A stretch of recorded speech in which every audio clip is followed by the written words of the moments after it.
നമസ്കാരം. അമ്മയുടെ പ്രസിഡന്റ് സ്ഥാനത്തേക്ക് അട്ടിമറികളൊന്നും ഉണ്ടായില്ലെങ്കിൽ ഒരു വനിത അമ്മയുടെ പ്രസിഡന്റ് ആകാൻ എല്ലാ സാധ്യതകളും ഉണ്ട്. ശ്വേതാ മേനോൻ മലയാള സിനിമയിൽ ഏതാണ്ട് 30 വർഷങ്ങൾക്ക് മുൻപ് മമ്മൂട്ടി നായകനായി അനശ്വരം ജോമോൻ സംവിധാനം ചെയ്ത അനശ്വരം എന്ന ചിത്രത്തിൽ നായികയായിട്ടാണ് ശ്വേതയുടെ രംഗപ്രവേശം. അത് രസകരമായ ഒരു രംഗപ്രവേശമായിരുന്നു. കാരണം അന്ന് മമ്മൂട്ടി ഒരു ആംഗ്ലോ ഇന്ത്യൻ കഥാപാത്രത്തെയാണ് അന്ന് ആ സിനിമയിൽ അവതരിപ്പിച്ചത്. നായികയായി ഷലാക്ക കാർണിക് എന്ന് പറഞ്ഞ ഒരു നോർത്ത് ഇന്ത്യൻ നടിയായിരുന്നു നിശ്ചയിച്ചത്. അവർ വരികയും ആദ്യത്തെ 1-2 ദിവസം ഷൂട്ടിങ് നടക്കുകയൊക്കെ ചെയ്തതാണ്. അതിനുശേഷം ആ നടിയെ മാറ്റി, എന്തോ ശരിയാകാത്തതുകൊണ്ട് മാറ്റി. പിന്നീട് വന്ന നായികയാണ് ശ്വേത മേനോൻ. കാഴ്ചയിലൊരു മെലിഞ്ഞ് ഒരു വഴുകവള്ളി പോലെ ഉള്ള ഒരു രീതിയിലായിരുന്നു അന്ന് ഈ ശ്വേതയുടെ രൂപം. വളരെ മെലിഞ്ഞ് നീണ്ട പ്രത്യേകമായ ഫീച്ചേഴ്സൊക്കെ ഉള്ള ശ്വേതയെ കാണാനൊരു പ്രത്യേകത തന്നെയായിരുന്നു. ONV കുറുപ്പിൻ്റെ കുടുംബ പശ്ചാത്തലമുള്ള പാരമ്പര്യമുള്ള മലപ്പുറത്തിൻ്റെ ഒരു ഏറനാടൻ്റെ ശൈലിയുള്ള വളരെ രസകരമായ ഒരു വ്യക്തിത്വമാണ് ശ്വേതാ മേനോൻ. നമുക്കിപ്പോൾ അമ്മയുടെ തെരഞ്ഞെടുപ്പിലേക്ക് വരാം. അമ്മയുടെ പ്രസിഡൻ്റായി മഹാരഥന്മാർ ഇരുന്ന കസേരയിലേക്കാണ് മോഹൻലാലും TP മാധവനും ഇന്നസെൻറ്റും അതുപോലെ വളരെ മഹാരഥന്മാരിരുന്ന അമ്മയെന്ന് പറയുന്ന ആ സംഘടനയുടെ തലപ്പത്തേക്കൊരു വനിത ആയി ശ്വേത വരുമ്പോൾ ആ നടി ഈ കാലയളവിൽ ഉണ്ടാക്കിയെടുത്ത അതിൻ്റെ ഒരു വ്യക്തിത്വം, അല്ലെങ്കിൽ ഒരു സ്ത്രീയാണെങ്കിലും ആ സ്ത്രീ നേടിയെടുത്ത ഒരു സംഘാടക മികവും കഴിവും ഓരോ കാര്യങ്ങളിലും എടുക്കുന്ന അതിൻ്റെ നയസമീപനങ്ങളുമൊക്കെ മലയാള സമൂഹത്തിന്, കേരളീയ സമൂഹത്തിനും വളരെ ഇഷ്ടമുള്ളതാണ്. ആദ്യ ചിത്രം കഴിഞ്ഞ് വീണ്ടും അത്തരം ചെറിയ വളരെ എനിക്ക് തോന്നുന്ന കോളേജ് കാലത്താണ് അഭിനയ രംഗത്തേക്ക് വന്നത്. ആ ഒരു പീരീഡ് കഴിഞ്ഞിട്ട് പിന്നെ ശ്വേത തമിഴ്, തെലുങ്ക്, ബോളിവുഡ് അങ്ങനെ ഇന്ത്യൻ സിനിമയിലാകെ ബന്ധമുള്ള അല്ലെങ്കിൽ അറിയപ്പെടുന്ന ഒരു നടിയായി വളർന്നു, ഒരു മോഡലായി വളർന്നു.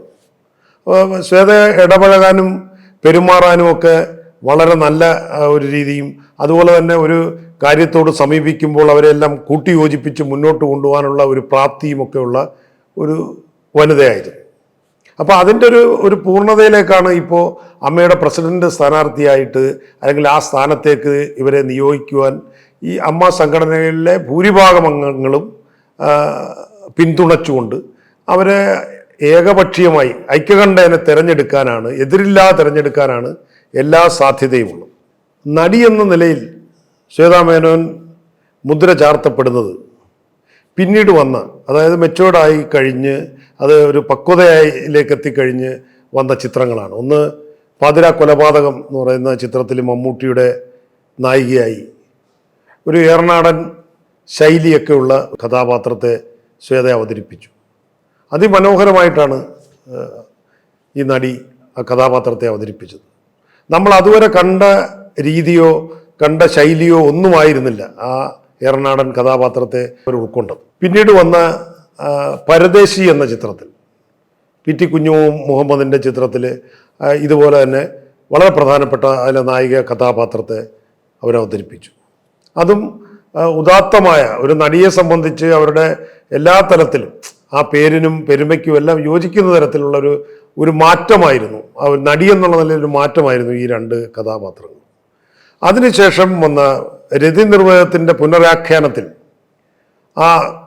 അതിലെ രതിച്ചേച്ചിയെ അവതരിപ്പിച്ചുകൊണ്ട് യുവതലമുറയെ ത്രസിപ്പിക്കുന്ന തരത്തിൽ, യുവതലമുറയ്ക്ക് ഭയങ്കരമായ ഹരമുണ്ടാക്കുന്ന തരത്തിൽ മുൻപ് ജയഭാരതി അഭിനയിച്ച കഥാപാത്രത്തെ അതിലും ഈടുറ്റ രീതിയിൽ അവതരിപ്പിക്കാൻ ശ്വേതാ മേനോനായി. ഇക്കുറി അമ്മയുടെ പ്രസിഡന്റ് സ്ഥാനത്തേക്ക് 5-6 പേരാണ് നാമനിർദ്ദേശ പത്രിക നൽകിയത്. ഒരു മത്സരം, കടുത്ത മത്സരം ഉണ്ടാകും എന്നുള്ളൊരു തോന്നലായിരുന്നു. അതിൽ പ്രധാനപ്പെട്ട ഒരു പത്രിക നൽകിയത് നടൻ ജഗദീഷാണ്.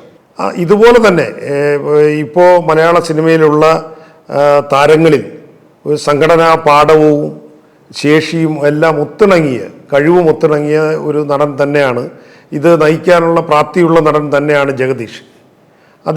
അദ്ദേഹം അവതരിപ്പിച്ച കഥാപാത്രങ്ങളൊക്കെ ഒരു ഹ്യൂമറസ് ആ രീതിയിൽ വന്നെങ്കിലും ഇപ്പോൾ അതിലൊരു മാറ്റം ഇപ്പോൾ അദ്ദേഹത്തിൻ്റെ കഥാപാത്രങ്ങൾക്ക് വരികയും അദ്ദേഹത്തിൻ്റെ ഒരു പ്രത്യേകതരം ഒരു ട്രാൻസിഷൻ അദ്ദേഹത്തിനുണ്ടാകുകയും അങ്ങനെ വീണ്ടും വളരെ ശക്തമായി നിലയുറപ്പിച്ച് സജീവമായി നിൽക്കുന്ന ഒരു താരമാണ് ജഗദീഷിന് അമ്മയെ നയിക്കാനുള്ള പ്രാപ്തിയും തൻ്റെടവും എല്ലാം ഉണ്ട്.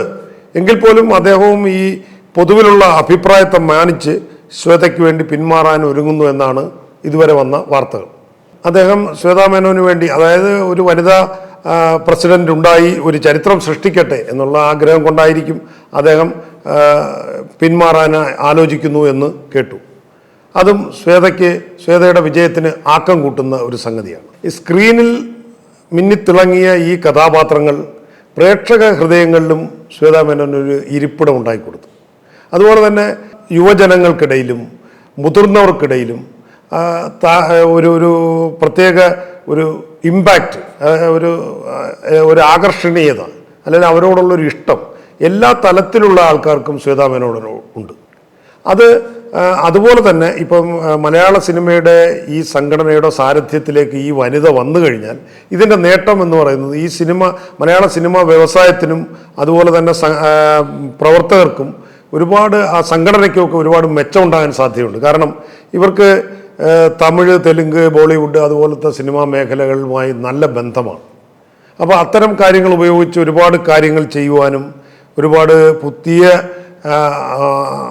ഐഡിയാസ് നടപ്പിലാക്കാനും ഒക്കെ ശ്വേതയ്ക്കാവും.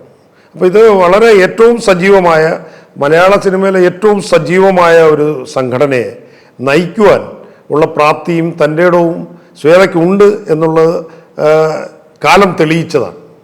അപ്പോൾ അത് ഇനി മുന്നോട്ടുള്ള അവരുടെ യാത്രയിൽ ആ ഒരു പദവി കൈവരാനുള്ള എല്ലാ സാധ്യതയുമുണ്ട്. അതിന് നമ്മുടെ എല്ലാ ആശംസകളും.